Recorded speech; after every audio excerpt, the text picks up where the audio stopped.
Caso O.J. Simpson fue uno de los casos más sonados y polémicos que se han registrado en la historia.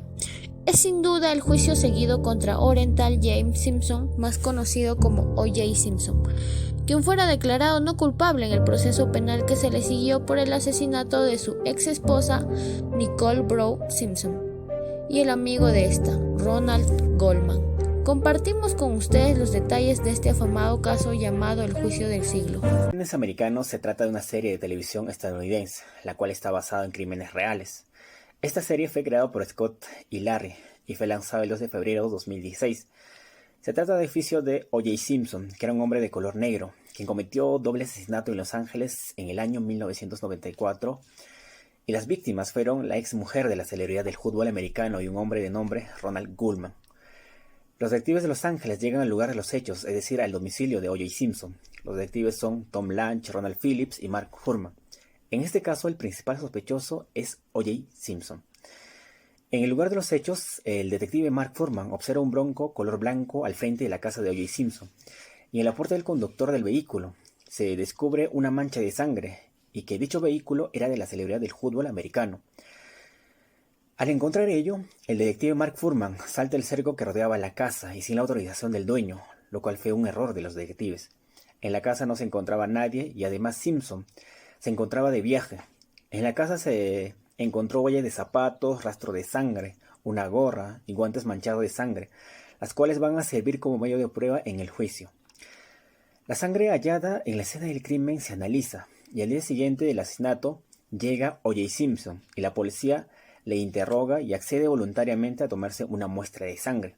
Dichas muestras confirman que la sangre hallada en la escena del crimen pertenece a Simpson y la sangre encontrada en los guantes es una mezcla de sangre de las dos víctimas. Por lo tanto, para la policía de Los Ángeles, el principal sospechoso es O.J. Simpson, por la cual se ordena su detención. Pero varios abogados acudirán en su defensa. El abogado Robert Shapiro, especialista en pruebas de ADN, profesor de Derecho en Harvard, que es experto en refutar pruebas, y Johnny Cochran, que había defendido clientes como Michael Jackson. Por otro lado, en representación del Ministerio Público, los fiscales Marcia Clark y Christopher Garden. La táctica de la defensa es convencer al jurado de que un detective de la policía, Mark Fuhrman, había colocado pruebas incriminatorias para inculpar al Simpson, ya que el detective anteriormente había realizado comentarios racistas. Por su parte, la acusación se centra en el historial violento de O.J. Simpson, que es incapaz de controlarse. Como bien se sabe, los jurados en el sistema de enjuiciamiento de los países como Inglaterra y Estados Unidos juegan un papel muy importante en los juicios, es decir, los jurados es la forma de participación ciudadana en los procesos y ellos van a decidir si un acusado es culpable o inocente. Creo que en cierto modo los detectives han cometido ciertos errores con el recojo de las pruebas. Por ejemplo, al entrar en la casa de O.J. Simpson sin la autorización. En estos casos, si el dueño no se encuentra, lo primero que debería hacerse es solicitar al juez el permiso para que autorice que se entre al domicilio y que además el recojo de la sangre tenía que ser rápido, porque después de varias horas se podía contaminar con el polvo u otras materias que trae el aire. En esta serie, el principal problema jurídico es determinar si O.J. Simpson es culpable o inocente, si las pruebas que recogieron los detectives son lícitas o no. O.J. Simpson fue un caso muy sonado en Estados Unidos. Bueno, en el presente caso la tipificación del delito sería el de homicidio, ya que en este caso, basándonos al Código Penal peruano, se podría tipificar en el artículo 108b, que es sobre el feminicidio, que la persona sería reprimida con la pena privativa de libertad no menor de 20 años. El que mata a una mujer por su condición de tal, en cualquiera de los siguientes contextos. El primero sería por violencia familiar. Bueno, en primer lugar, la sala penal había considerado que la prueba del guante que había mostrado la fiscalía, el fiscal, no era tan contundente. Y por otras razones el fiscal ya no pudo probar que el señor O.J. Simpson era culpable del feminicidio. Bueno, en este caso, sobre el Código Penal peruano, tenemos que cuando es por violencia familiar, se daría en el contexto de poder, confianza o responsabilidad. Bueno, en este caso tendríamos que, después de haber estado en la sala penal,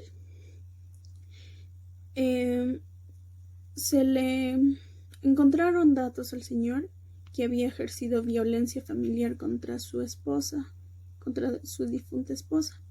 Bueno, antes de ello, el señor O.J. Simpson hizo una promesa de que iba a buscar al culpable del asesinato a su esposa y a su amigo de su esposa. En referencia tendríamos una casación, que es la casación 1424 del 2018 de Puno, que consiste en el feminicidio y contexto de violencia familiar. Bueno, este caso más o menos se trató de una pareja que, bueno, prácticamente la señora celaba al señor cuando estaban conviviendo, puesto que el señor se llegó a cansar, se sentía hostigado y llegó a cometer el feminicidio por contexto de violencia familiar hacia su esposa. Y regresando al tema, en la sala civil pasó un tiempo después en el que el caso se reabrió, pero ya en el ámbito civil. Habían encontrado más medios probatorios, pero lo absolvieron nuevamente y el señor O.J. Simpson tenía que pagar un monto por daños punitivos, por reparación de daños. Entonces quedó en libertad el señor O.J. Simpson, a pesar de que hayan habido videos y se hayan encontrado pertenencias en el lugar de los hechos.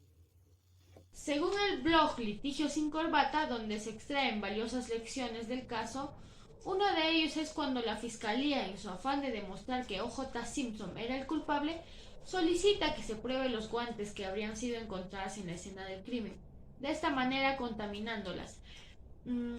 La defensa de ese entonces ya era liderada por el fallecido John Cochran, que había encontrado una forma de inmortalizar el incidente de los guantes con la frase de "If it doesn't, you must act it", que significa "si no encaja, tienes que absolver".